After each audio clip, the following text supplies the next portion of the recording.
Boa noite para todos, sejam muito bem-vindos a mais um estudo aqui pelo NEP Paulo de Tarso, estudo do Evangelho à luz do Espiritismo.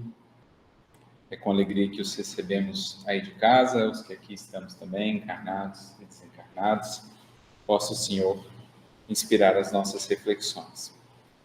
Como aqueles que nos acompanham puderam ver, na última semana nós concluímos aí um trecho, uma passagem que nós estávamos estudando há algumas semanas, que era uma passagem lá da carta de Paulo aos Efésios, capítulo 6, versículos 10 a 17, trecho esse que nós denominamos o combate do Espírito. Então, nós concluímos na última semana essa passagem e havíamos comentado, então, de uma possível nova passagem que a gente haveria de começar. A gente havia mencionado Atos dos Apóstolos, capítulo 2 em diante, a passagem que envolve ali o Pentecostes. Só que havíamos comentado também da possibilidade, talvez, de mudança, e julgamos melhor fazer essa alteração, porque a outra, a do Pentecostes, seria uma passagem, um trecho muito extenso, para que o momento, a gente está finalizando o ano já, a gente costuma dar uma pausa, então a gente acabou adotando aqui uma passagem que é mais curta e que, se tudo correr dentro do planejado, será possível concluir até o final do ano, até o final dos estudos neste ano. E voltamos a um dos evangelistas. Desde que a gente começou a transmitir aqui, a gente havia estudado, acho que 2 passagens de Marcos e uma de Lucas, ainda não estudamos de João e ainda não havíamos estudado de Mateus. 12 estudos aqui que foram transmitidos, os estudos anteriores aqui do NEP, antes das transmissões, a gente já havia passado muitas vezes ali. Então, a gente acabou escolhendo um trecho de Mateus. Vamos lá, o evangelista Mateus, o primeiro dos evangelhos aqui no Novo Testamento. No capítulo de número 26, nós pegamos o trecho aqui que vai do versículo 20 até o versículo 29. Do versículo 20 até o versículo 29, cujo título, pelo menos na tradução do Haroldo, ficou A Última Ceia Pascal, em outras traduções aí pode estar um pouco diferente, mas que, como o título diz, então vai tratar ou vai descrever aquele momento ali de Jesus antecedendo a crucificação, quando ele dialoga com os discípulos. Então eu vou ler toda a passagem.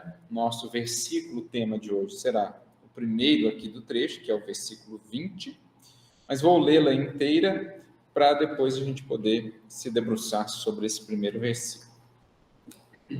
Então, aqui na versão de João Ferreira de Almeida primeiro, depois a gente lê ali do Haroldo. João Ferreira de Almeida, corrigida fiel, que eu estou lendo aqui. E chegada a tarde, assentou-se à mesa com os 12, e comendo eles, disse: Em verdade vos digo que um de vós me há de trair.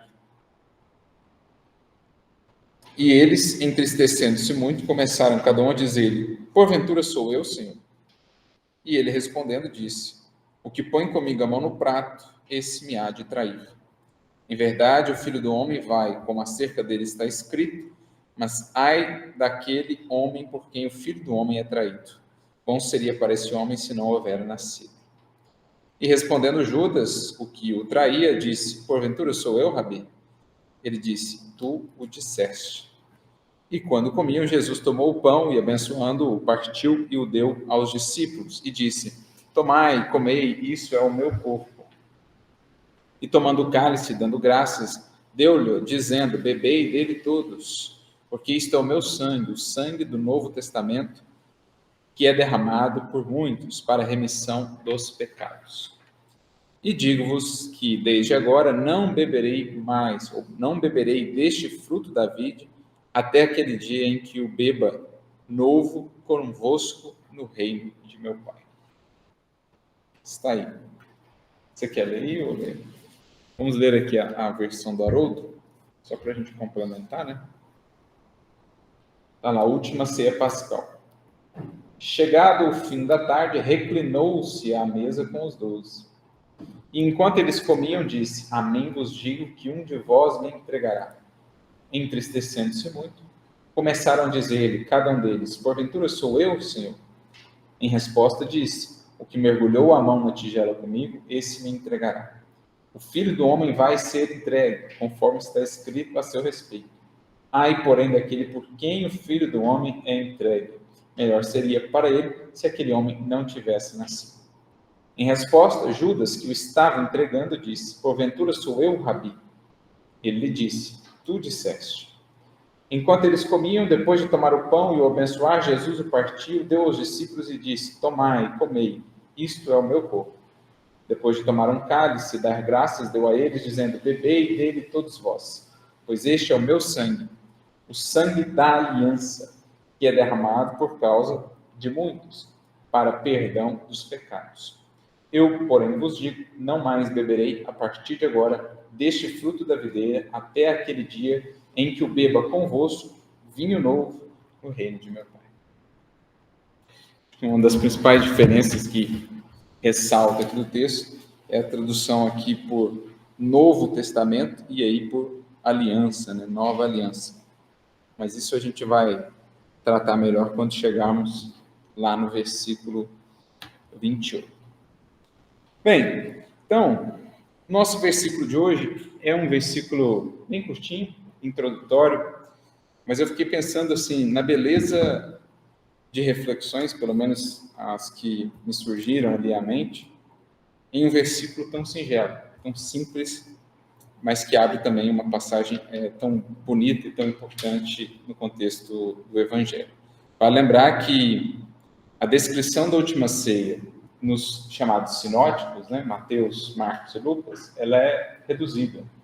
Ela tem basicamente esse trechinho aqui, talvez uma ou outra coisazinha, mas no Evangelho de João nós temos uma descrição bem mais extensa dessa reunião, começando lá no capítulo 13 de João, capítulo 14, capítulo 15, 16, culminando no 17 com uma oração, e aí no 18 Jesus sai com os discípulos para o Getsemane, e aí o resto é história que nós conhecemos. Então, geralmente quando se fala da última ceia, portanto, o evangelho que é utilizado é o de João. A gente quis trazer essa outra visão, uma visão mais sintética, mais resumida do que aconteceu ali, de um dos sinóticos, para a gente poder meditar a respeito. Então, vou ler aqui o versículo de novo, de hoje. E chegada a tarde, assentou-se à mesa com os 12. Antes de começarmos o versículo propriamente, alguém quer trazer alguma coisa dessa contextualização, desse momento, como a gente costuma fazer, né? Iniciando aqui uma passagem, especialmente as do Evangelho, a gente tenta contextualizar um pouco. Então, em que momento nós estamos do Evangelho? Teve a entrada triunfal de Jerusalém, né? Ela havia acontecido, né? Um pouco antes. Esperando o cabresto líder, né? Os discípulos querendo saber quem seria o reino, esperando aquele reino aqui, né? Então, pode falar. E o fato de que Judas já tinha entregado, né, Jesus um pouquinho antes, né, do Evangelho de Mateus, pelo menos. É interessante, né? A gente vai comentar isso quando chegarmos lá, que ele coloca aqui que o estava entregando, que o estava traindo, ou seja, estava em processo, né? Algo em curso. Ele já havia dado alguns passos no sentido dessa queda, mas tem algo ainda em aberto aqui, tem algo ainda ocorrendo, né? A gente vai comentar melhor sobre isso. Então, contexto básico, nós estamos já bem próximos da crucificação, a última viagem de Jesus para Jerusalém, como a Van destacou, tivemos a entrada triunfal, os discípulos ainda cultivando no coração, mesmo com 3 anos de convivência, cultivando ainda certas ilusões acerca do Cristo e do seu reino. Tanto que, nessa última ceia, há um debate também sobre a questão do maior, do menor, que a gente vê melhor descrita lá no Evangelho de João, quando Jesus lava os pés dos discípulos, né? Ele o faz muito em decorrência desse debate que surge ali. A lógica do mundo ainda é muito preponderante. O cargo é que define o maior, não o serviço. Então, Cristo inverte a lógica, serve como dizer, olha, que o maior seja o servidor de todos. Então, temos ali ainda elementos muito humanos, muito mundanos no coração dos discípulos. O que mais?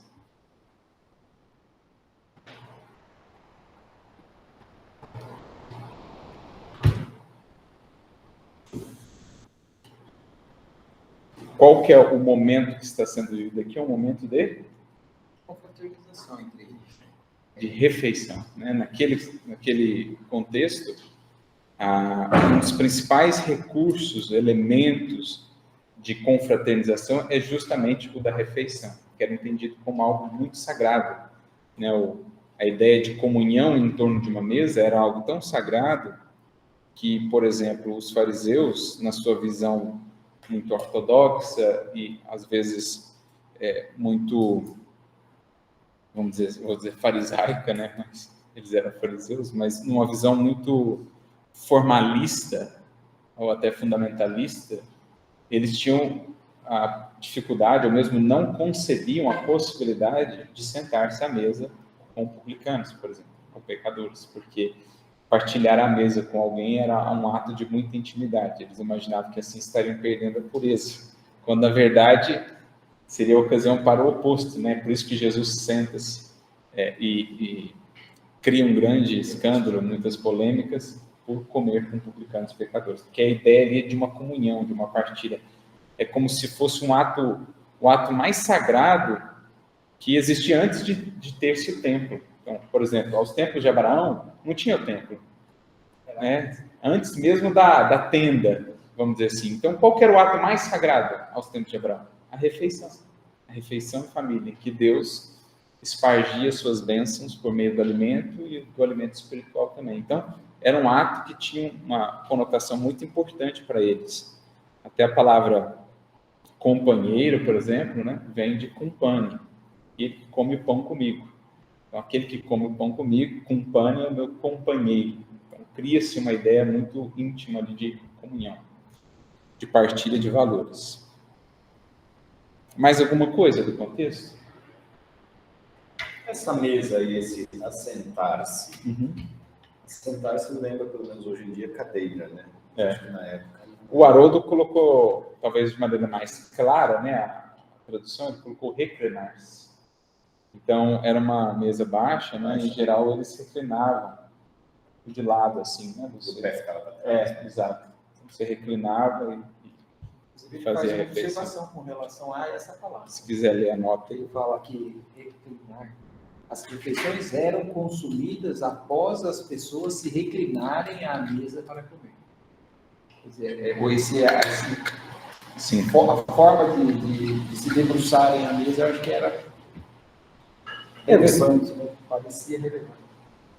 Você vai ver muitos quadros, né, que mostram de um jeito e de outro. Às vezes nem existe uma consenso muito grande entre os sábios, mas a ideia é que não eram propriamente cadeiras como nós as temos hoje. Eram reclinados, ou no sentido assim mais de lado, ou mais assim, né, com as pernas para trás, ou talvez até algo meio que similar ao sentado, mas o sentado no chão, não sentado numa cadeira. Devia ser uma coisa cultural, não? Sim. Não era falta de cadeira, Não. Era algo realmente... Não, de fato, era isso, né? Como a cultura japonesa, muitas vezes, eles também têm Isso. o hábito de sentar uma almofadinha. Isso meio que vem, né, de toda a história daquele povo, um povo que também, por muito tempo, teve essa característica meio beduíno, né, de caminhar pelo deserto. E quando se caminha pelo deserto, você não tem muitas... Você não vai ficar carregando cadeiras, entendeu? Você não vai ficar carregando. Então, você estende ali uma coisa que faz, às vezes, de uma mesa, tapetes e reclines. Então, é muito comum no Oriente como um todo, não só em Israel, esse tipo de abordagem em relação à refeição. Geralmente não se usam talheres, né? Geralmente você tem aquela coisa de comer já com as mãos e outras coisas. Então, questões culturais mesmo, que vão descrevendo a cena para nós e que vão ter alguma importância no entendimento da passagem como um todo. Claro que aqui, da comunhão física, partilha do alimento, a gente vai transpor para uma comunhão espiritual, partilha de valores do Espírito, e assim sucessivamente, né? Chegar à tarde, na mesa, né? Eu estava pensando assim, não só de estar envelhecendo no dia, né? Mas esses 3 anos de convivência com Jesus foram 3 anos, assim, de muita luz, né? Isso. Foi um dia de 3 anos aí. E aí, a tarde é aquele momento que ainda tem um pouco da luz do dia, mas está chegando à noite. E aí, Jesus tem que preparar os discípulos para a noite, que é o momento que eles vão viver aquela angústia de não ter ele, inicialmente, né? Depois, ele volta, tudo, e vai ser, mesmo assim, toda a trajetória a partir dali seria uma trajetória de crescimento, tudo é sem aquela luz tão próxima. Claro que tem a luz dele, mas já está um pouco mais afastado. Eles iam ter que crescer por si. E tem um momento de preparo e tirar aquela concepção que eles tinham daquele. Eu acho que a própria entrada triunfal, o fato de ser um jumentinho, tinha já mensagens, né? Sim. Tudo. Mas acho que ainda não tinham sido captadas. Então, a partir daquele momento, ele vai começar a preparar para uma trajetória bem longa e sim, de luta. Bastante tarefa. Então, muito bom, né? Esse primeiro ponto que a Van trouxe, eu acho que é o cerne aqui dessa primeira expressão, primeira parte do versículo. Vamos nos debruçar sobre essa chegada à tarde. E a Van descreveu muito bem, assim, a cena está nos falando disso. Primeiro, o dia ali estava se pondo, né? Então, primeira camada interpretativa, o dia estava se pondo, eles se reúnem ali para fazer aquela refeição. Mas também esse dia da presença física de Jesus entre nós. Como a Van bem disse, foi um dia de 3 anos, de luz plena. Sempre que o Cristo, durante ou enquanto o Cristo ali esteve, dia pleno. Àqueles que conviveram com ele. E agora está chegando ali no final da sua estada entre nós. A crucificação já se anuncia no horizonte, Jesus já vinha dando pistas, embora os olhos deles estivessem fechados, o entendimento deles estivesse fechado para aqueles sinais, para aquelas pistas. Mas Jesus, ele está a todo tempo nessa reta final, avisando por meio desses sinais, dessas sutilezas, que o dia está findando-se e se aproxima o crepúsculo, se aproxima a noite. Então, o fato dele estar se aproximando da crucificação, e ele já sabia disso, nós hoje sabemos pelo que se deu, é muito elucidativo para a gente entender melhor toda a dimensão dessa expressão, de chegada à tarde. Não se fala ali só da tarde daquele dia específico. Fala-se ali da tarde de todo aquele projeto, naquele momento, Jesus estando encarnado, caminhando entre nós. Aquilo foi um dia de 3 anos, mas estava chegando o crepúsculo. Aquela luz haveria de se pôr para que os espíritos que com ela conviveram pudessem aferir a sua capacidade de se conduzir agora pela noite. Não que ela fosse se afastar de todo, ela voltaria, mas a natureza do trabalho dali por diante seria bem diferente. Em contando com Jesus ali sempre presente, eles tinham uma certa segurança. Com Jesus distante ou apenas em espírito, vou dizer apenas aqui muito entre aspas, tá? E isso vai depender muito da comunhão que se estabelece, mas aí eles viram que a questão era muito mais profunda, a relação a construir com Jesus era muito mais profunda.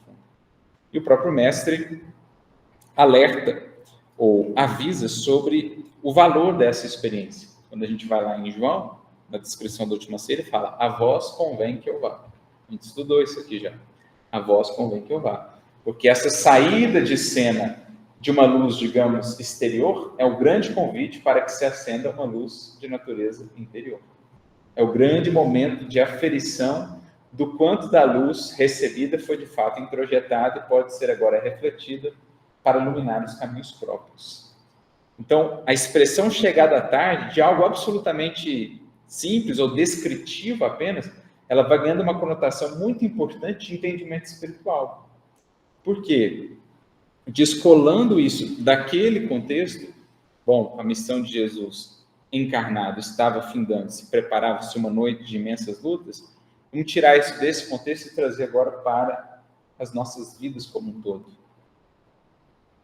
A gente volta àquele conceito que sempre debatemos aqui.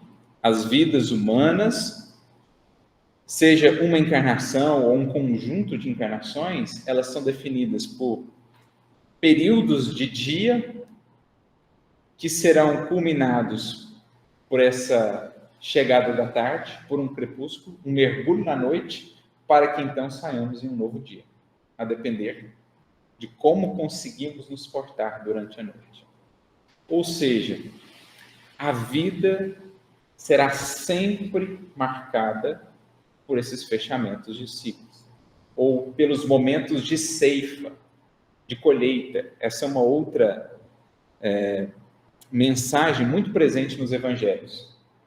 Se a gente pegar as parábolas que tratam, por exemplo, da parousia, que seria o fim dos tempos, a gente vai ver sempre esse conceito de ceifa, né, de colheita, de aferição, de análise. Então, por exemplo, você tem a parábola do trigo e do joio, você tem o processo, o Senhor fala, deixa crescer junto, deixa o tempo fazer o seu trabalho. Quando chegar a hora da ceifa, então ele deixa claro que chegará uma hora da ceifa. Aquela de separar bodes e ovelhas é um momento de aferição. Aquela de fim da pesca no dia, levo a rede para a praia para separar os peixes bons dos maus, os maus lançar fora e os bons guardar no vaso. Então você vai ver uma série de parábolas de Jesus nos evangelhos, principalmente no evangelho de Mateus, que tem mais parábolas, que vão tratar desse fechamento de ciclo. O que é a colheita lá para a parábola do trigo e do joio é a tarde aqui para nós nessa passagem. E revela um princípio universal da vida, da lei divina. Todos os seres estão sendo preparados para viverem crises, para viverem momentos de aferição recorrentes. Período de preparação, uma crise que afere aquele período. Período de preparação maior, uma outra crise que afere aquele período, ou aquelas habilidades. Uma, duas encarnações, uma terceira que afere o que foi trabalhado, preparado nas duas anteriores. Então, todos os seres estão sendo preparados ou recebem circunstâncias, valores, recursos da vida para que se capacitem às crises que virão, sempre correspondentes às suas possibilidades e necessidades. Mas é parte sine qua non da vida esses testes, a chegada do crepúsculo, como todo dia tem o seu crepúsculo, todo período de desenvolvimento do espírito será marcado por um crepúsculo, pela chegada da tarde, fechamento, porque a tarde também era o fechamento do dia, né? Às 6 horas findava-se o dia no calendário judaico, iniciava-se um outro. Então, era marcado um dia por esse fechamento de ciclo, né? Sempre, todo período é marcado por esse fechamento de ciclo. Então, a partir disso, a reflexão alcança a todos nós nesses termos. Olha, as crises virão. Como eu lido com elas? Como eu me preparo com elas? O Emmanuel tem uma frase bonita, falando de crises, ele vai dizer assim, às vezes nos preparamos por anos a fio, ou mesmo por mais de uma encarnação, para vivermos aquele instante denominado crise. Eu acho que é um grande minuto, alguma coisa assim, no livro Justiça Divina, então depois eu acho aqui certinho de onde é a frase. Mas essa ideia é muito interessante, né? Às vezes a gente está se preparando, e não consegue conectar, quando a crise chega, a todo o recurso que foi recebido antes. Por quê? Porque eu não penso a vida nesses termos de que a crise virá, ou porque eu não sei, não tenho buscado valorizar os tempos de calmaria, o dia, o tempo de sol, e aí sou colhido de surpresa pelo crepúsculo, pela noite que nos visita. Então, isso nos remete a uma reflexão sobre como lidar com a vida, com esse senso de preparação a todo tempo, de não desprezar o tempo, porque é recurso preparatório, né, para nós. Alguém gostaria de acrescentar alguma coisa enquanto eu procuro a frase aqui? É na justiça divina. Não, eu só, na verdade, quando eu li a primeira vez, eu pensei um pouco diferente, não com relação à crise, mas principalmente assim, o dia, movimento, atividade, trabalho, e o fim da tarde à noite, balanços, realmente, repouso, mas um momento de aferição ou de mais repouso e o dia de atividade. Eu não tinha pensado da maneira que vocês estão falando. Também podemos pensar nesses termos, né? É que o contexto aqui, a crucificação vindo, né, traz-nos essa ideia de que vai se entrar num período de noite, né? Claro que dia e noite, pela própria natureza, já são um ensino para nós do que é esse processo. Mas se a gente pensar a noite do ponto de vista espiritual, ela não é um período de descanso, né? Ela é, na verdade, um período de mais trabalho mais intenso. Se o dia foi bem vivido, a noite é ainda mais proveitosa, porque o espírito está mais emancipado, pode fazer muito, aprender muito, em contato com os benfeitores. Então, às vezes, o trabalho é ainda mais efetivo na noite, quando se analisa do ponto de vista do espírito, né? Para onde você vai depender disso. Exatamente, não deixa de ser um balanço do que foi feito no dia, um processo de análise, né, de aferição. Mas é interessante ter essa noção do preparo, né? Sim. Essa noção de que realmente esses momentos vão chegar. O budismo fala lá das 4 fases, né? O nascer e morrer, o envelhecer e o adoecer. E, no mesmo termo, os períodos entre essas fases, momentos de preparação, né? A gente pode pensar, aproveitando isso que o Roberto trouxe, assim, dentro de uma mesma encarnação, a gente pode ter uma visão macro dela. Então, você tem infância e início de juventude como preparação, a vida adulta como todo o processo de implementação, realização, esforço e tal. Aí chega a velhice como já um momento de reflexão pré-crise, né? Comparando ali com as estações, seria meio que um outono antecedendo o inverno.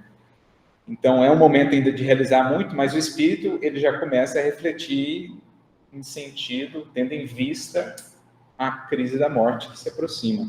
Com a colheita também. Com a aferição, exatamente. Então, a morte seria essa grande crise que propicia o espírito a avaliação de tudo que foi feito durante a vida. O próprio Emmanuel definir morte no Pensamento e Vida, que a gente já estudou aqui, ele fala muito disso, que morrer é mergulhar mais diretamente dentro de si para ver o que você fez de si mesmo durante a existência. Tem até um livro acho que é do Bozano, né, que ele põe o título, A Crise da Morte. Porque a morte é essa crise aferidora do que foi a vida. Agora, se eu pensar a vida não macro, assim, em termos dessas grandes fases, eu posso pensar ela de maneira mais compartimentada. Então, eu tenho ali 5 anos da minha vida que são 5 anos preparatórios, para que no 6º ali eu passe por uma baita crise de natureza espiritual, de natureza moral, física mesmo, que sempre vai ter desdobramentos espirituais. Então, eu posso pensar em pequenos ciclos dentro da própria vida, ou a vida como um todo, como um ciclo, ou mais do que isso. Eu posso pensar num conjunto de existências, em que 1, 2 são preparadoras para uma terceira. Então, você pensa, o Eurípides Barçanufo teve uma vida anterior de mais introspecção, uma vida mais simples e tal, preparando-se para a vida de muito trabalho e testemunho que teria como Eurípides. O Leon Denis, mesma coisa, né? Ele até descreve num de seus livros,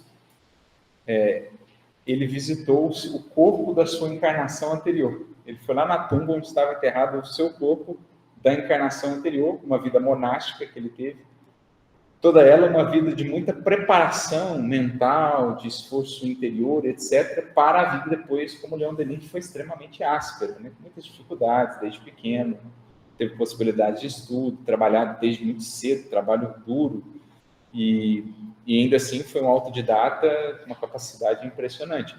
Mas aquela existência, como Denis, ela havia sido fruto, né, de uma existência anterior mais de caráter preparatório, enquanto a de Denis foi caráter mais de aferição.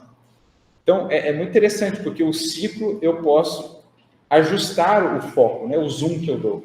Posso dar um zoom no momento mais específico da vida, na vida como um todo, ou num conjunto de existências, já que eu estou falando do mesmo espírito em trajetória. E é o que Emmanuel vai dizer, eu achei a frase aqui, está no livro Religião dos Espíritos, capítulo 85. Chama-se No Minuto.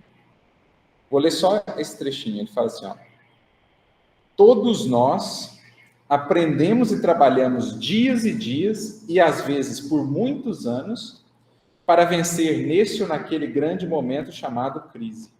É a vitória na crise que nos confere mais ampla capacidade. Então, a crise afere para dizer assim, esse espírito pode avançar de patamar de realização, de busca, de compreensão, ou ele ainda não passou no filtro, vai precisar recapitular certas experiências dentro do círculo em que ele ainda se encontrava. A crise é que abre a porta, a maneira pela qual a crise é vivida, que abre a porta para novos patamares, ou nos mantém cativos ao círculo em que ainda estamos, nos convidando a retrabalhar ali. O ano letivo também. Mesma coisa, mesmo princípio. A escola nos ensina isso. Ano que é o momento da aferição para ver se você pode estar para o próximo. Sim. A natureza, né? Então, quando você pensa nas estações, além da questão estética, elas têm uma função na própria natureza, no equilíbrio da natureza.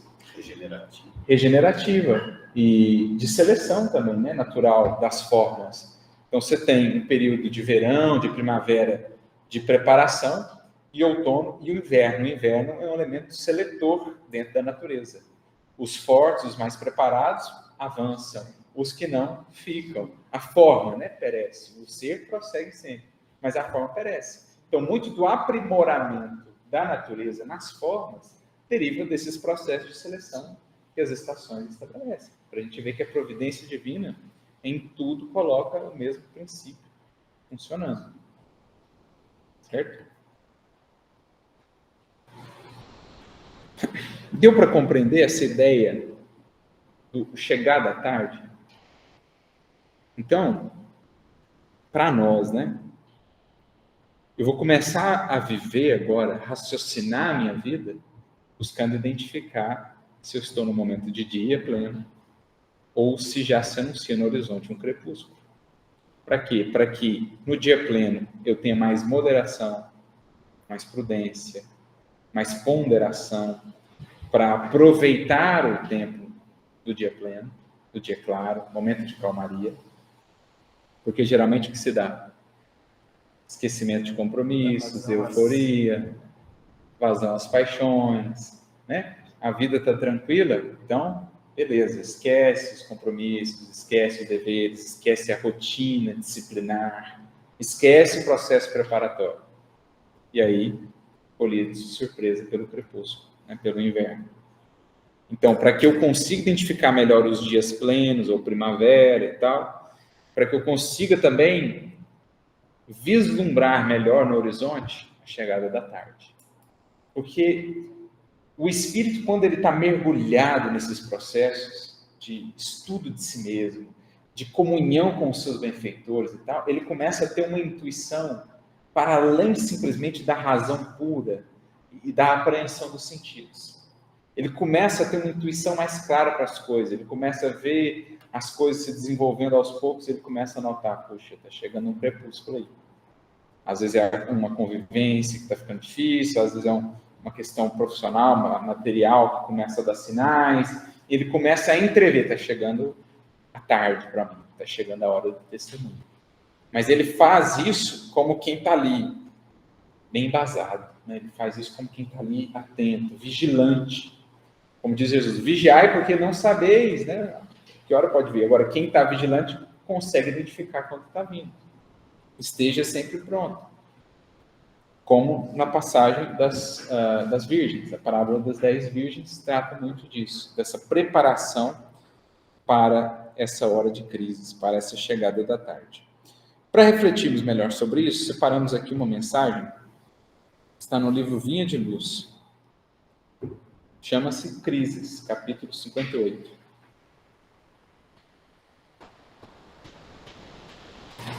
Comenta Emmanuel o versículo de João 12, 27. Fala do Cristo. Lembrando que aqui, capítulo 12, é bem antes, logo antes da última ceia. Tá? Jesus fala assim: Pai, salva-me desta hora, mas para isto vim a esta hora. Então, o que Jesus está falando?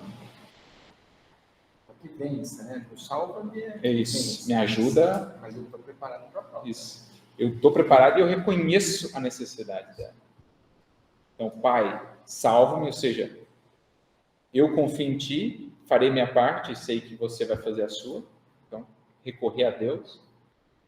Mas eu não quero que você afaste a crise, porque eu sei que eu vim para isso. Sem isso, não tem virtude, de fato, não tem realização. Então, não é pedir para Deus afastar de nós o que nos teste. Senhor, afasta-te de mim todas as tentações. Como é que é a oração?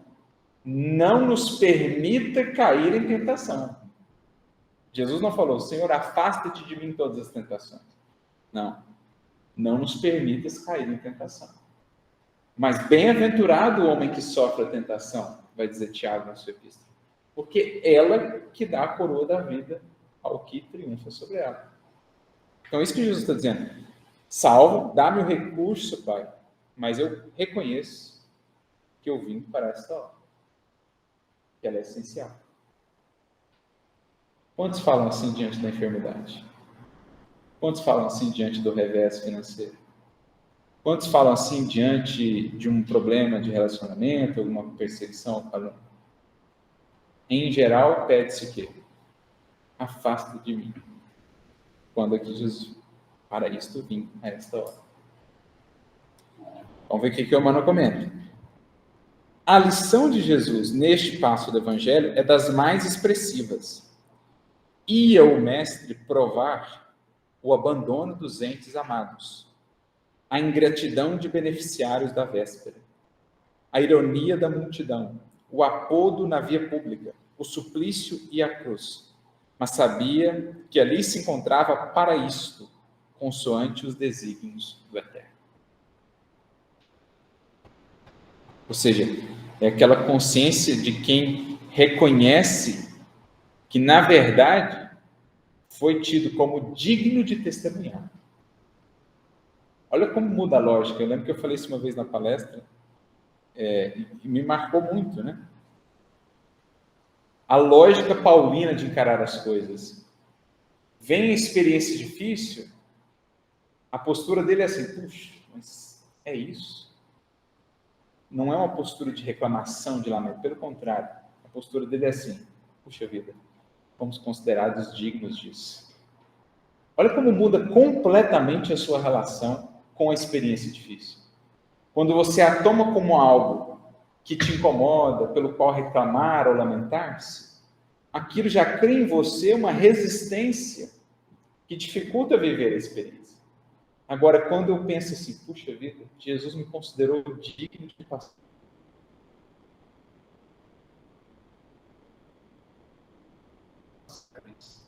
Grande honra. Ele me considerou apto a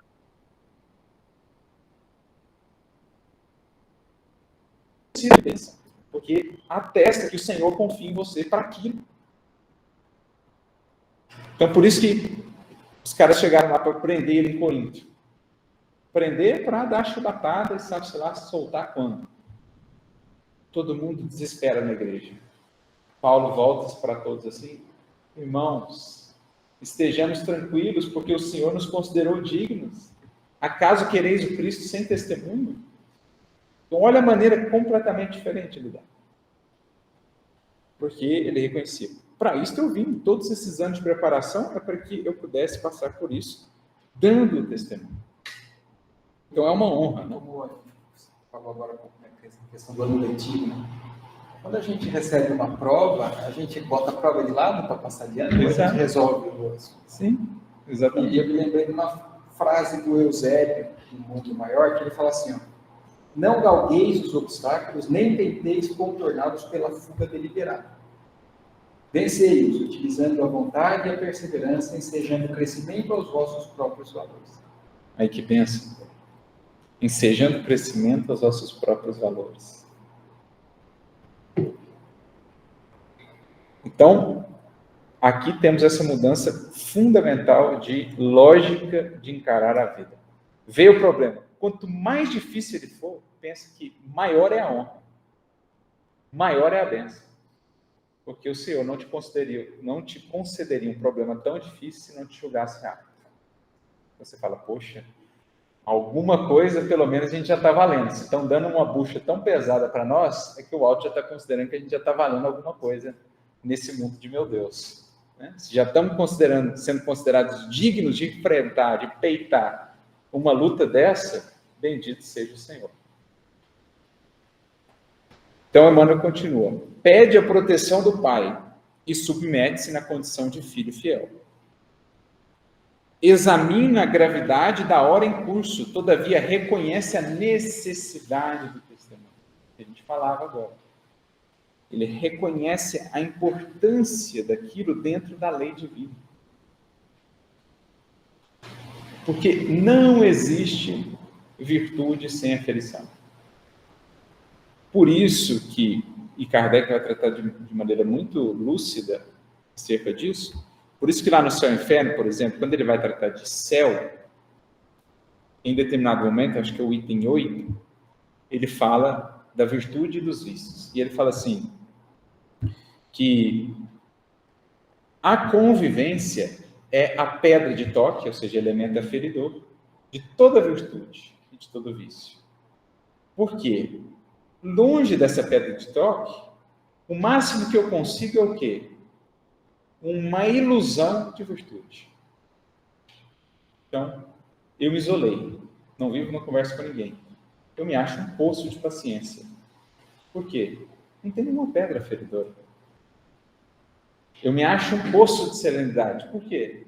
Tem nenhuma dificuldade, tem nenhuma pessoa que me cria desafios de convivência. Então, eu crio uma imagem de virtude que não é real. Por isso, a lei de sociedade é uma das leis fundamentais.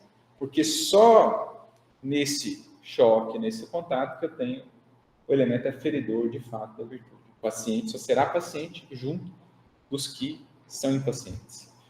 Junto dos que são afobados, junto dos que são ansiosos, junto dos que são inquietos. Ali é que ele demonstra se tem ou não paciência.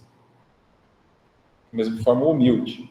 Junto dos orgulhosos, dos vaidosos, é que se demonstra uma humildade real. Isso me lembrou um pouco o que o Elahá falou aqui na Conesc, com relação a nós estamos aqui hoje com o Espiritismo, sendo preparados para depois reencarnar no mundo afora, sem tantas coisas próximas, né? Então, enquanto tendes luz, Jesus diz, né? Andai enquanto tendes luz. Aproveita o dia claro, para não ter que correr depois no crepúsculo.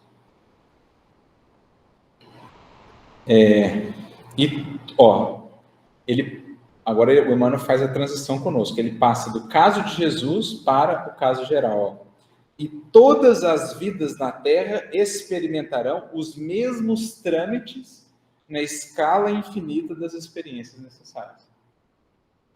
O que se deu com Cristo, o que se deu lá no contexto, chegada à tarde, todas as vidas experimentarão na escala infinita das experiências necessárias. Tem uma escala infinita, porque infinita também é a escala de evolução dos espíritos que aqui estamos. Mas é um princípio universal. Não há vida que fuja a isso. Então, seu crepúsculo, a sua tarde, ou você está vivendo, ou você viverá mais breve, mais remotamente. Claro que existem crepúsculos mais sombrios, crepúsculos um pouco mais amenos, né? Mas os teremos todos. Todos os seres e coisas se preparam considerando as crises que virão. É a crise que decide o futuro. Isso mais ameno, né? A lua cheia é aquela lua que está aproveitando o máximo a luz do sol, né? Sim. Está na noite ali, mas ela está refletindo a qualidade da luz do sol, né? Existem... Acho que seria meio que essa ideia de entrar nesse crepúsculo com o máximo de aquisição dessa iluminação. Por isso que Emmanuel tem um símbolo muito interessante no livro Consolador, que ele define, ele faz uma analogia da esperança com o luar. Então, você pode passar pela noite como tendo uma noite de lua nova ou de lua cheia, a depender do tamanho da esperança que você conseguiu consolidar. Se você construiu em si muita esperança, por mais que você passe por noite, você passará por ela como uma noite de lua cheia, porque a esperança está lá, luminosa, de clarear os caminhos. Agora, se você não ajuntou elementos de esperança, você passa pela noite completamente às cegas, como se fosse uma lua nova, porque você não preparou esse astro, que é a esperança, que deve brilhar nas noites suas, nas noites pelas quais deve passar. Também tem gente que sabe seguir aquelas estrelas, né? Também as estrelas. As estrelas não sabe o que significa, não sabe se guiar. E mas assim, as nuvens que cobrem as estrelas também. Nuvens psíquicas, né, mentais, as estrelas como uma referência aos espíritos, né, que nos orientam. Mas também aí... Não só desencarnados, mas também tem as estrelas. Isso, as estrelas cadentes, as estrelas caminhantes aqui.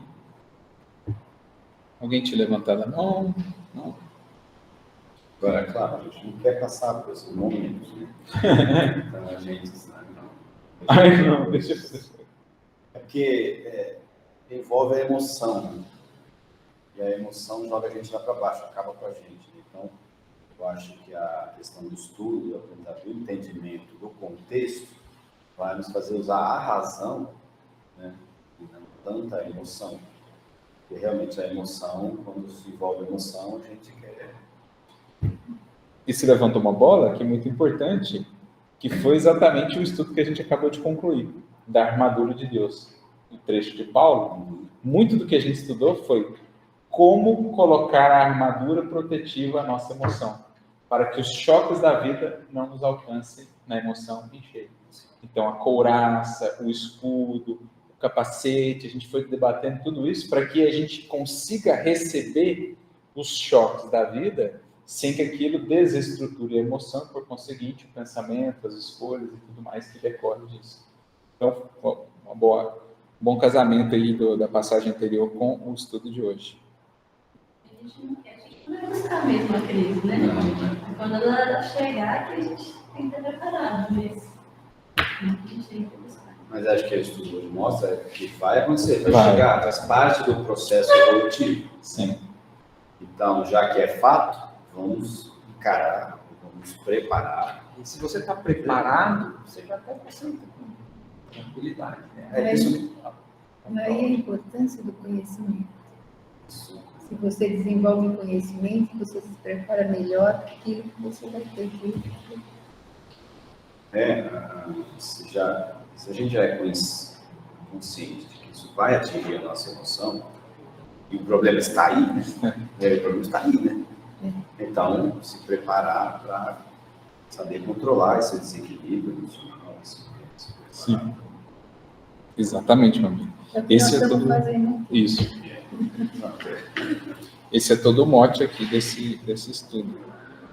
Então, é interessante que eles aqui, né? Todos os seres e coisas se preparam considerando as crises que virão. Então, até a matéria em si, ela vai sendo aprimorada pelas leis divinas por meio também das ditas crises, né? Então, você tem uma tempestade, ela estabelece uma crise para uma floresta. Ali os galhos caem, a enxurrada arrasta um monte de coisa, mas o galho que caiu vira adubo, a enxurrada distribui nutrientes, etc. Aquela crise da tempestade, ela está gerando na natureza também um processo de aperfeiçoamento. E aí ele cita exemplos. A terra aguarda a charrua. O minério será remetido ao cadinho. a árvore sofrerá a poda, o verme será submetido à luz solar. A ave defrontará com a tormenta, a ovelha esperará a tosquia. O homem será conduzido à luta. O cristão conhecerá testemunhos sucessivos. Então, o cristão, ele entra numa categoria diferente ali, né? Não porque ele é especial, mas porque agora ele se dispôs a isso, querer seguir Jesus, e dispor-se a isso, a reconhecer o valor das crises e da luta. É por isso que vemos no serviço divino do Mestre a crise da cruz que se fez acompanhar pela bênção eterna da ressurreição. Crise gerando vida nova.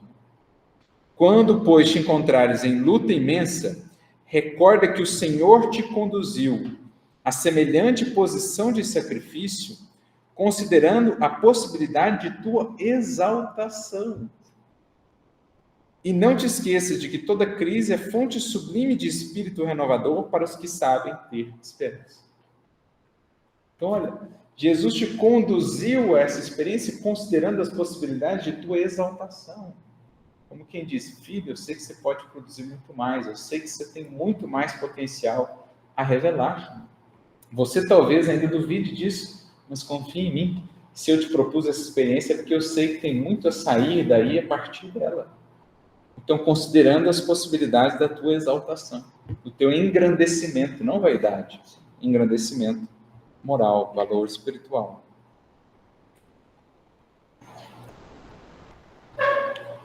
Beleza? À tarde? Maravilha. Nossos crepúsculos? Maravilha. Isso aí. Mas olha como é que fica mais bonito, né? O versículo. Como eu falei, tão singelo, mas tão rico. Por quê? E chegada às tarde, o que ele fez? Olha que maravilha. Quando chega a nossa tarde, a última coisa que a gente quer é sentar para pensar e refletir, né?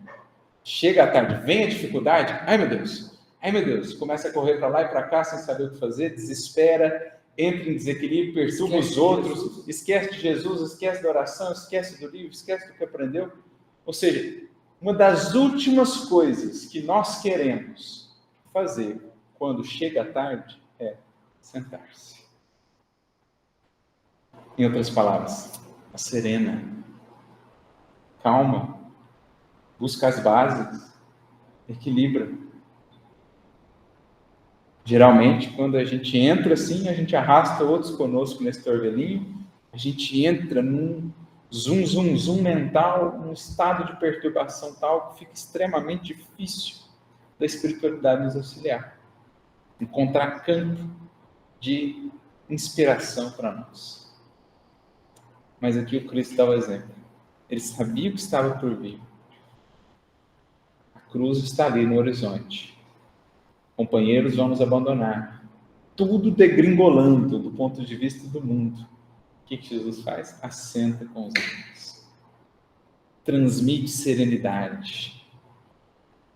Denota que uma alma com profundo domínio e governo sobre si mesmo. Sobre si mesmo.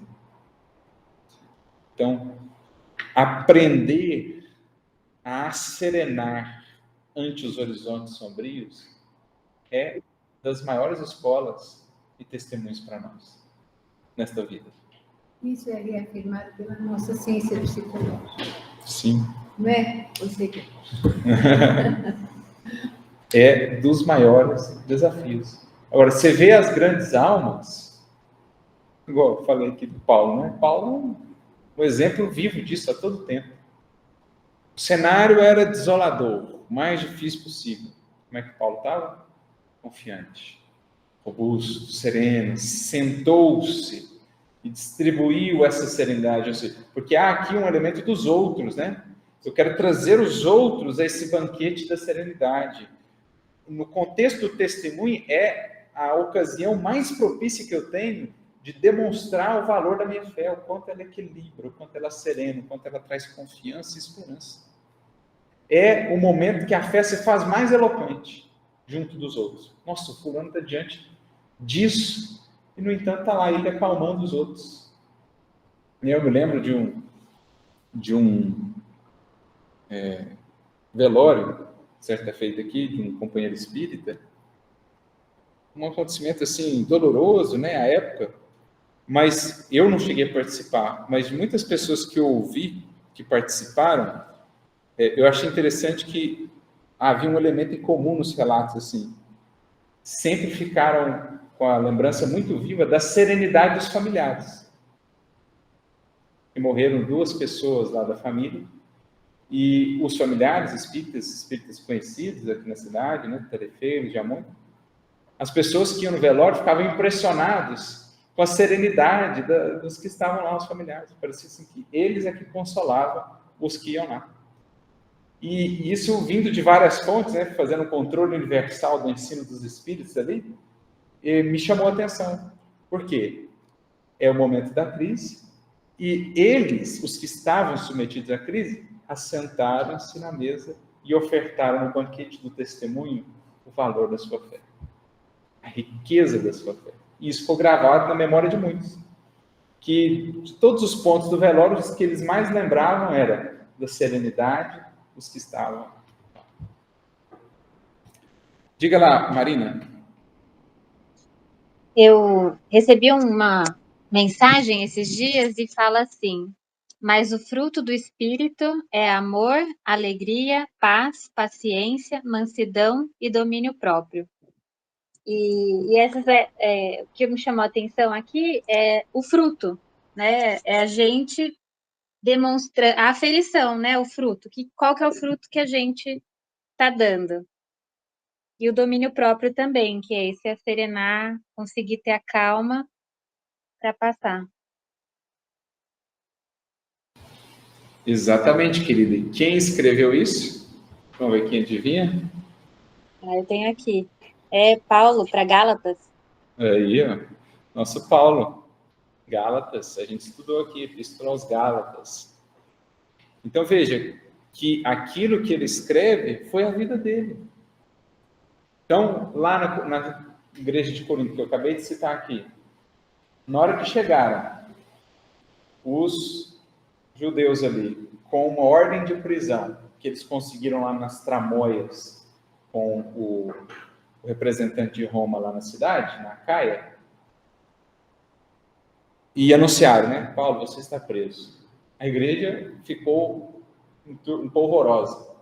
Alguns cristãos ali já queriam pegar em armas, outros queriam pagar as tochas para ficar uma confusão ainda maior, sei lá, Paulo fugir. Ficou aquela coisa, né? Aquela bagunça na igreja. Paulo, impassível lá no meio, fala assim, dá em voz alta, né? Aquela voz retumbando ali no ambiente, fala assim: irmãos, acaso quereis o Cristo sem testemunho? Eu estou pronto.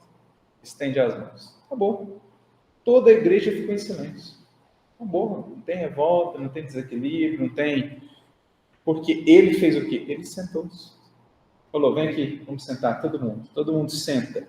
Vamos aproveitar o banquete da experiência. Vamos escolher o pão da vida.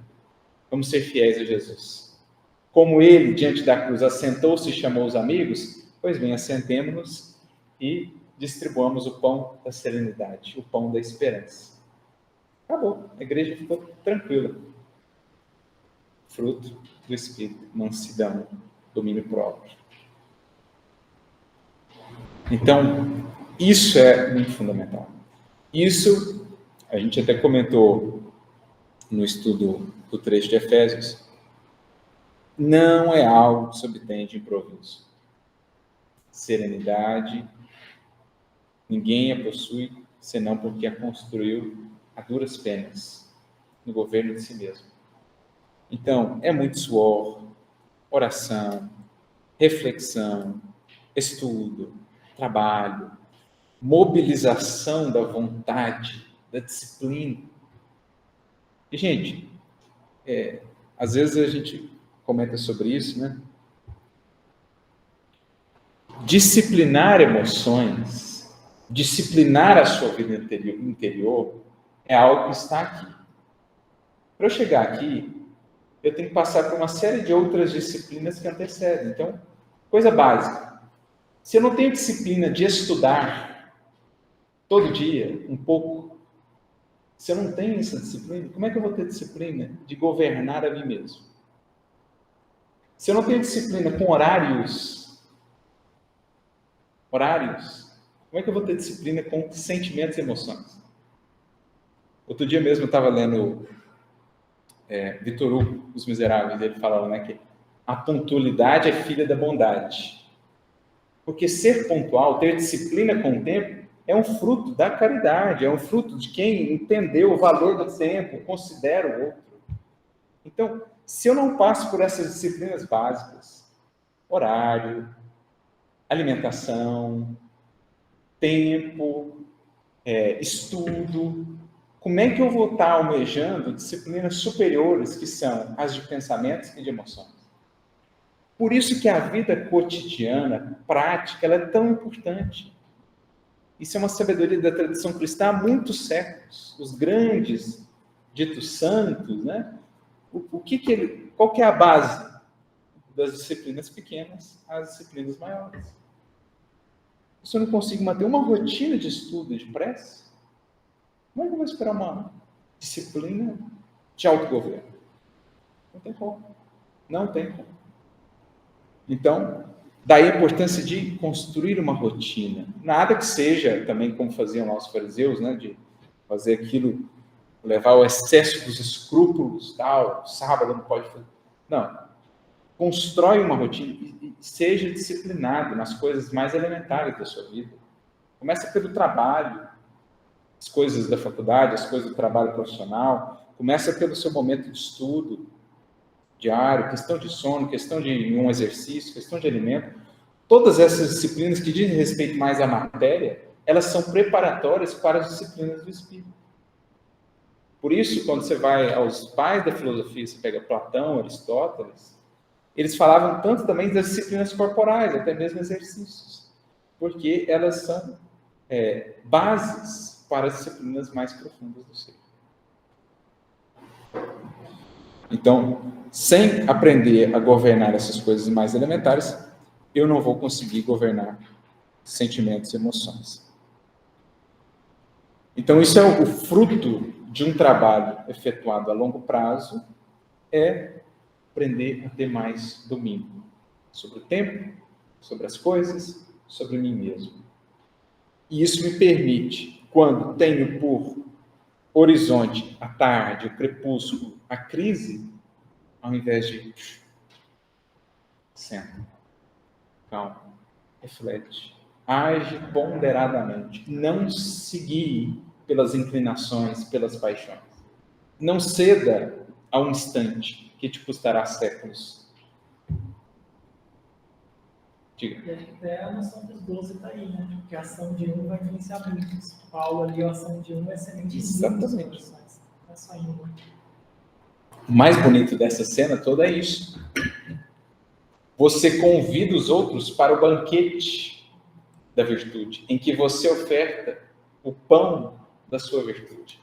O pão que você já conseguiu amealhar de serenidade, de fé, de esperança, você oferta ele aos que estão consigo, aos que estão contigo. Então, no ambiente de um lar, sei lá, o cônjuge chegou perturbado de trabalho, aconteceu alguma coisa, o filho lá na escola, na faculdade, na universidade, aí aquela pessoa que está ali mais centrada, o que ela faz? Sentemos. Ela traz os que estão desajustados para um patamar de equilíbrio, para que juntos eles consigam solver. Essa é a grande finalidade, por exemplo, de um momento como o Evangelho do Lar. Fazer com que nós, enquanto conjunto, assentemos e, em torno dessa mesa, possamos preparar-nos melhor para o que está por vir. Então, diga. O Arthur do Turquinho, aquela palestra do inimigo, muito boa. Ele vai dizer, né, em algum lugar tem que ter alguém de bom senso. E esse é a pessoa forte. Aí, que maravilha. Em algum lugar tem que ter alguém que convide a essa pausa reflexiva, essa ponderação, a não se mover pelas paixões, pela inquietação, pela pressa, pela afobação. E esses são os pacificadores do mundo. Na verdade, tudo isso repousa no processo educativo. Autoeducação e educação que vem aí. Sim. A autoeducação, ela estimula, né? Ela conquista outros para também o processo educativo. Então, toda essa descrição me fez recordar de uma passagem que está no Evangelho de João, e o Emmanuel vai comentar ela no livro Caminho, Verdade e Vida, capítulo 25.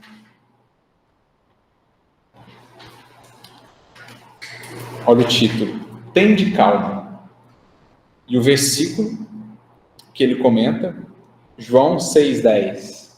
Capítulo 6 de João, ele trata do quê? Do pães. É o discurso sobre os pães, eu sou o pão do mundo e tal. Multiplicação dos pães também no Evangelho de João está no capítulo 6. Então, João 6,10, olha a fala de Jesus, né? E disse Jesus: mandai assentar os homens. Olha que bonito.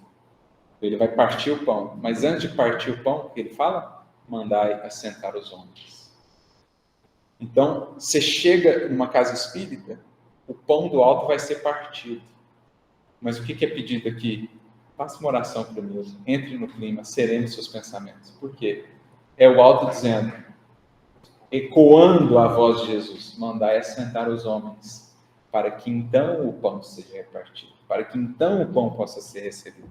Porque se eu entro aqui completamente desconectado, bagunçado internamente, o pão vai ser ofertado, mas eu não vou conseguir digerir, receber.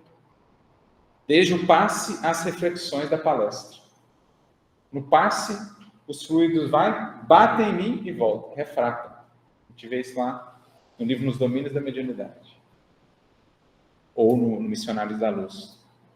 O André vai ver um serviço de passes lá, o indivíduo chega, senta na cadeira, vem o médium, o benfeitor, transmite os fluidos, batia nele assim e voltava. O André falou: não, mas aquele ali não aproveitou nada. Pois é, olha o estado mental dele. Olha o estado psíquico. O Senhor está ofertando pão, mas ele não ouviu a ordem: mandai assentar os homens. Está lá o palestrante se esforçando, emitindo inúmeras rajadas de luz, ideias, né, sementeiras, sublime e tal. Passa tudo, cai tudo no solo impermeável. Por quê? Não assentou, não ofereceu essa abertura. Então, mandai assentar os homens. Comenta Emmanuel. Esta passagem do Evangelho de João é das mais significativas. Verifica-se quando a multidão de quase 5.000 pessoas tem necessidade de pão no isolamento da natureza. Os discípulos estão preocupados. Filipe afirma que 200 dinheiros não bastarão para atender a dificuldade imprevista. André conduz ao mestre um jovem que trazia consigo 5 pães de cevada e 2 peixes. Todos discutem. O cenário ali meio caótico. Jesus, entretanto, recebe a migalha sem descrer de sua preciosa significação e manda que todos se assentem. Pede que haja ordem, que se faça harmonia e distribui o recurso com todos maravilhosamente. A grandeza da lição é profunda.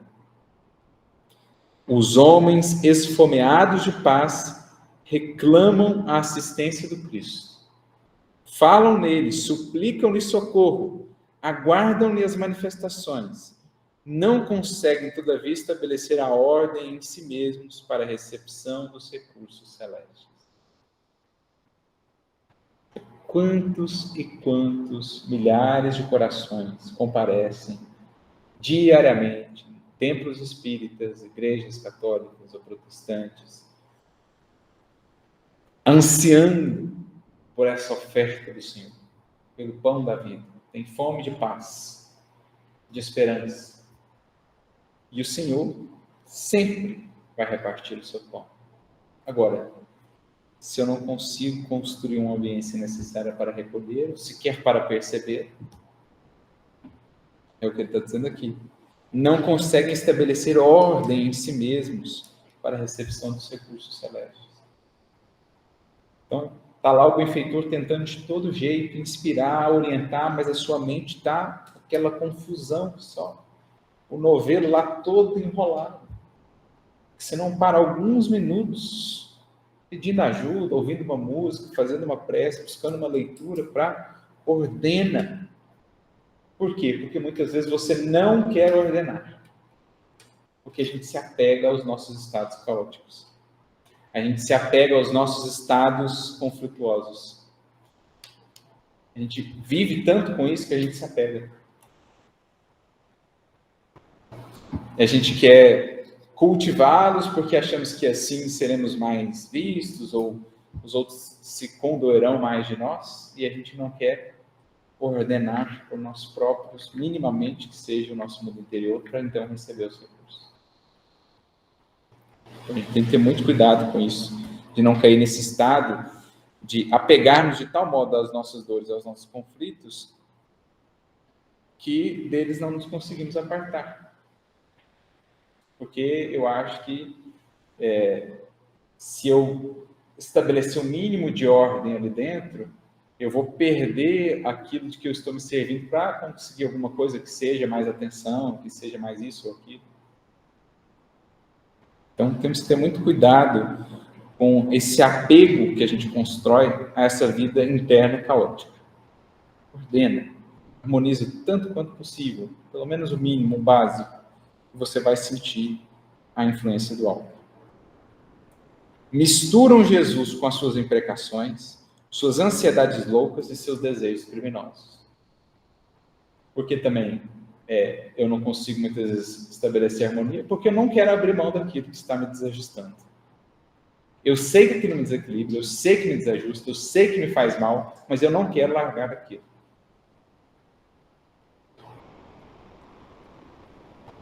E eu sei que caminhar no sentido mínimo de harmonia passa por desapegar daquilo, deixar ir, abrir mão. Mas eu não posso abrir mão disso. Isso tem sido a minha vida até aqui. A minha vida tem gravitado em torno disso até aqui. Eu não abro mão. Não abrindo mão, permaneço perturbado. Permaneço desarmonizado. E o alto tem dificuldade de me ajudar. Um movimento mínimo que você faça de abrir mão, de ceder, você vê como que as coisas vão entrando. Você vê, nossa Senhora, o que era aquela loucura que eu estava? O que era aquele olho do furacão? E você começa a ver as coisas entrando nos lugares. E o mínimo que se abre de fresta à luz vem com tudo. Fala, meu filho, nós estamos aqui há tanto tempo, você não dava uma fresta. Normalmente, essas pessoas não enxergam e, inclusive, colocam a culpa ou no centro, na circunstância, nos outros. E acabam trocando, muitas vezes, até de religião, né? Buscando outro, fazendo uma resolve. Não enxergam que a porta está na mão. Quer ver um exemplo disso? O André Luiz, no início do nosso lar. Quanto tempo Clarence estava tentando ajudar? Mas ele não cedia, porque ceder é reconhecer, é deixar de reconhecer-se como vítima e passar a reconhecer-se como responsável pela circunstância. Então, enquanto ele estava lá sofrendo e tal, e não queria ceder de maneira nenhuma, né? Não, tem parte com isso. Não sei como é que eu vim parar aqui. Eu sou a vítima disso tudo. Quem são esses que estão me cercando, que riem de mim e tal? E ele começa a ouvir aquelas vozes, né? Falando, suicida e tal. Não, imagina, que é isso? Porque ele ainda guardava aquela imagem dele lá, que estava naquela condição agora como uma simples vítima. A partir do momento que ele começa a reconhecer responsabilidade e abrir mão daquela imagem ilusória que ele tinha dele, de pai, de esposo, começa a ver, puxa, eu falei nisso, falei naquilo, realmente eu me comprometi. Na hora que ele começa a fazer isso, e a dor é que vai impelindo a tal, aí ele tem os primeiros gestos de humildade. Com os primeiros gestos de humildade, ele consegue um mínimo de harmonia, faz uma oração, auxílio. Então, a vida é muito disso. A gente tem uma imensa dificuldade de consentir em ser auxiliado. Isso é falta de consciência. consciência, é culpa, muitas vezes. Porque quando você, por exemplo, você entra em contato com alguma coisa que você reconhece como verdadeira e toma consciência disso, é aí que você vai se propor realmente a seguir esse caminho. Então, às vezes é isso, é ignorância mesmo, às vezes é culpa, às vezes é apego mesmo. Eu não quero abrir mão daquilo, eu sei que aquilo me prejudica, aquilo dificulta a minha interação com o outro, mas eu ainda estou muito apegado àquilo. Então, aí, apego é o vício, né? Isso é muito forte. O vício é muito forte. Mas a vontade é mais. A gente tem que sempre afirmar isso, para que a voz do vício não vença, né, dentro de nós. Então, ele conclui aqui, ó. Naturalmente se desesperam, cada vez mais desorientados, porquanto não querem, não é não podem, é não querem. Não podem porque não querem. Ah, eu não posso. Não pode porque não quer. Não querem ouvir o convite à calma, não se assentam para que se faça ordem, persistindo em manter o próprio equilíbrio, ou desequilíbrio. Então, claro que da parte daquele que auxilia, o espírito benfeitor, ele vai sempre ter um olhar de compaixão. Por mais que ele reconheça que o outro é o responsável, ele vai ter um olhar de compaixão. Agora, em trazendo isso para nós, a gente tem que começar a ter essa clareza para nós. O não sair da perturbação não é por ausência de auxílio. Não é. Auxílio pulula ao seu redor. Entre encarnados e desencarnados. Então, o que não é? Por que não está chegando a isso? Eu não quero. Ah, mas eu não posso. O que está por trás desse não posso? Eu não quero. É doloroso reconhecer isso? É, mas é libertador. Qual que é a pergunta do Livro dos Espíritos que fala sobre 909. De vontade. Muitos dizem quero, mas o querer está só nos lábios. Muitas vezes a gente diz não quero, mas não sabe o que isso significa. E aí entra a questão da ignorância, da falta de consciência que você mencionou. O problema maior e essa perturbação, esse desequilíbrio se torna mais grave quando você já sabe. Porque aí o conflito é maior porque a consciência já está muito esclarecida. Né? Mas quando você consegue fazer esse diálogo, você, se persistir nisso, é porque você vai resolver o conflito. Sim. Se perseverar, todo aquele que perseverar até o fim será salvo. Né? A importância da consciência, né? E a gente fica meio assustado como leva muito pouco a sério isso no processo educativo. Tem decoreba, tem repetição, não tem reflexão. Sim. Assim também na vida espiritual. Por muito tempo a gente tem se fiado muito no simples registro dos parágrafos da lei, né? Conhecer as lições de Jesus e tal. E pouco essa reflexão mais profunda, conectar isso com a minha vida mesmo. Né? Que é a base da renovação. Então, olha que bonito. Passa a ser um novo paradigma para nós. Nós que somos seguidores de Jesus, discípulos de Jesus, nós vamos tentar fazer como ele fez. Então, quando para nós chegarem as tardes e os crepúsculos, qual que vai ser o meu novo mote, o meu novo objetivo? Assentemo-nos. Assentemo-nos. É a hora bendita que eu tenho de, na mesa da vida, na mesa do testemunho, ofertar o pão que eu tenho recebido do Cristo.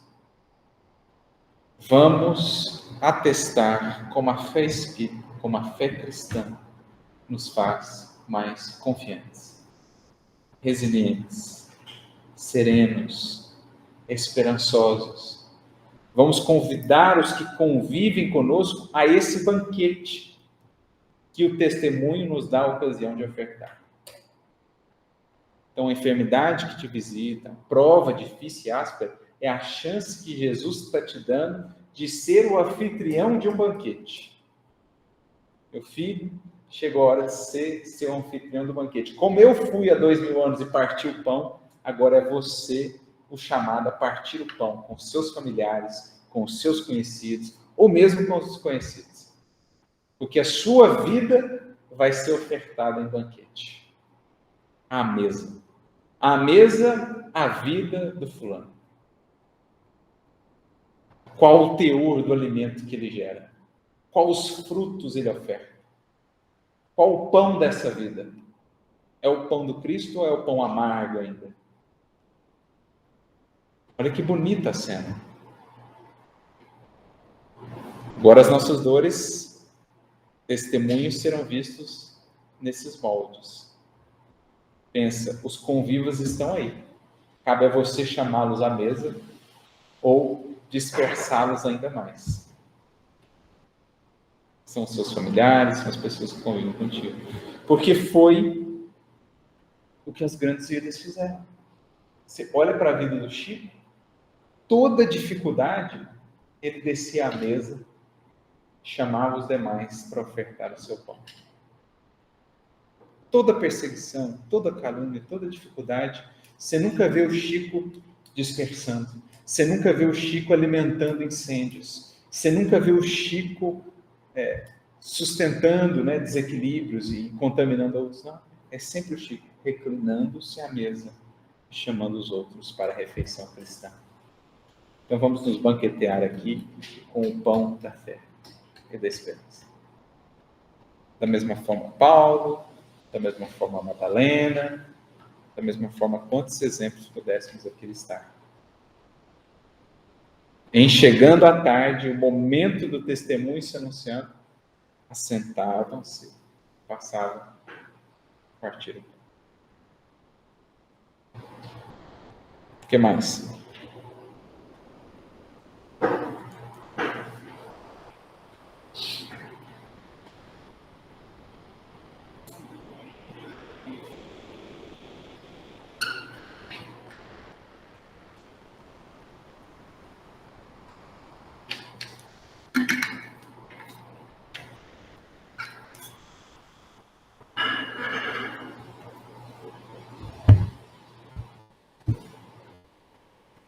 Com os 12 aqui tem alguma... Acho que um ponto mais básico assim é pensar no fator multiplicador, né? Você pensa, se um coração no mundo pacificar 12. Pensa nessa proporção de 1 para 12. O cristianismo começou assim. Era 1 trazendo 12. Viraram 70, viraram 500. E hoje são quantos? Caravana, como diz Humberto Campos lá no capítulo 29, Boa Nova. Caravana que nunca se dissolverá. Hoje é de milhões. Então, pensemos nesse efeito multiplicador. Muitos dos problemas do mundo não se resolvem porque não pensamos nesse efeito multiplicador. Se um conseguir trazer 12 para um clima de mais serenidade, mais consciência, de mais busca de espiritualidade, imagina numa cidade. Agora, o 12 aqui pode ser ainda maior, é claro, né? A depender dos recursos que nós temos hoje, de difusão, de divulgação, uma alma pode fazer 12 vezes 12. Assim como Jesus fala dos 70 vezes 7, a gente pode fazer aqui 12 vezes 120. Nesse espírito de multiplicação do bem. Então, não descreamos desse poder transformador, porque eu me lembro daquele caso, o Haroldo comentou isso uma vez, quando eles chamaram o seu Honório para falar na mocidade espírita, da qual ele fazia parte, e era assim, sei lá, menos 5 jovens, 6 jovens, e aí eles ficaram até surpreendidos, o seu Honório é uma figura já tão conhecida no movimento espírita e tal, e aceitou o convite de estar ali. E aí eles perguntaram, mas você, assim, tão ocupado e tal, aceitou vir aqui estar conosco? Eu não sei os que estão aqui. Eu não sei quem está aqui. Não sei em qual solo as sementes estão caindo. Meu papel é semear. Vai que aqui tem um solo que vai fazer de 1 para 100, de 1 para 60, de 1 para 30. Então, há que se contar com essa escala, que às vezes um coração que é despertado vai ser o mobilizador de milhares ou milhões no transcurso do tempo. Então, mesmo de 2 ou 3, né? Sim. Sempre essa escala no tempo ela se multiplica sempre ao infinito, né? Porque esses 2 ou 3, por sua vez, serão de 10, por sua vez, e assim indefinidamente, né? Toda a semente que a gente vê em todos os apóstolos, esses grandes seguidores, é muito Cristo, Sim. né? Aquela semente que está multiplicando. Sempre. É que às vezes, no espaço e no tempo, o retorno é muito rápido e muito expansivo, né? Você pensa, um Saulo, o que virou de um Saulo? O cristianismo, em tão pouco tempo. Então, especialmente em momentos como o nosso, né, que nós vivemos agora de transição, confiar, mais do que ter essa certeza de que aportam à Terra muitos espíritos com imenso potencial, muitos sim com imensos desafios também, mas às vezes ali se ergue uma coluna, um veio de trabalho imenso a partir desse trabalho de confiança. Então, lembrar isso, assim, que o grande trabalho do cristianismo é esse trabalho multiplicador que se dá, na maioria das vezes, de maneira mais oculta, mais nos bastidores da vida. Estava terminando de ler agora um livro muito bom chamado Domínio, que faz uma análise panorâmica da influência do cristianismo na história da humanidade. Fantástico, assim, o livro. Claro que ele não é muito aprofundado, porque é uma visão, né, muito ampla, mas ele vai trazendo assim como que o cristianismo foi influenciando cada aspecto.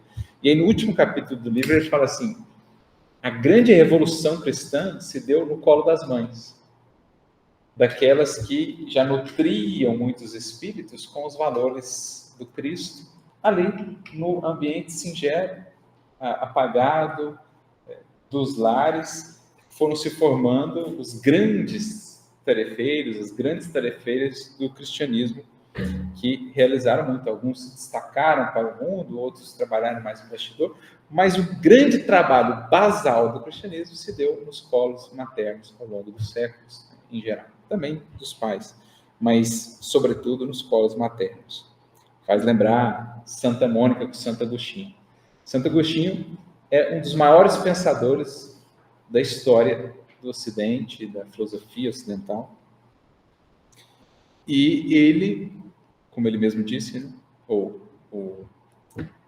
fugiu o nome agora, do bispo lá que o ajudou na conversão, ele foi o filho das lágrimas de Santa Mônica, que tanto insistiu a ponto de levá-lo a essa conversão. E ele se tornou, assim, uma das colunas do pensamento ocidental, pela beleza dos seus textos, pelos seus relatos de vida. Então, a gente tem que pensar nesse fator multiplicador. Quando eu chamo para a mesa do banquete do Evangelho algumas almas, dali, o fruto que pode sair no tempo e no espaço é imenso. Deixa eu pensar também, Ale. Não nesse fator multiplicador, também, assim, os 12 eram os mais próximos. Então, ele está sentando com os que seguirem ele, estão sentados à mesa com ele. Né? Primeiro núcleo, né? O primeiro círculo. E expandindo isso para nós também. Se a gente quisesse seguir, ele vai estar sentando também. Sim. Conosco. Exatamente. Que é muito do tema principal da passagem também, que é a comunhão. Então, quem se assenta a essa mesa com Cristo vai incorporando esses valores do Cristo. Então, se ele conseguiu fazer isso lá, dando o exemplo em primeira instância, se eu comungo com ele, convivo com ele nessa mesa do Evangelho, um esforço diário para receber esse recurso, daqui a pouco serei eu chamado a fazer o mesmo. Porque o discípulo é isso, ou o apóstolo é o que reflete o que fez o mestre que o enviou. Você já está provando que você já foi chamado. E nós estamos aqui fazendo isso. Então, aí em torno dessa mesa, né, querida? Do seu banquete. Lembrei o nome do bispo, é Ambrósio, que falou lá do Santo Agostinho. Eu acho que é Ambrósio. Mais alguma coisa? Eu acho que é isso. Então, penso que nós conseguimos trabalhar os pontos principais da passagem, do versículo, bem diminuto em tamanho, mas muito rico em valor espiritual. Que essas sementes fiquem para todos nós, que o pão, né, que nós recebemos aqui, possa ser por nós, de fato, incorporado, porque temos a certeza, seremos cedo ou tarde chamados a sentar também nessa mesa de testemunho e ofertar o pão do nosso exemplo, de serenidade, de equilíbrio com Jesus. Ficamos por aqui, agradecendo mais uma vez aí a todos que nos acompanharam de casa, de seus lares, rogando a Jesus que nos abençoe. E se Ele assim nos permitir, na semana que vem estaremos de volta, dando continuidade aqui ao nosso estudo. Até lá!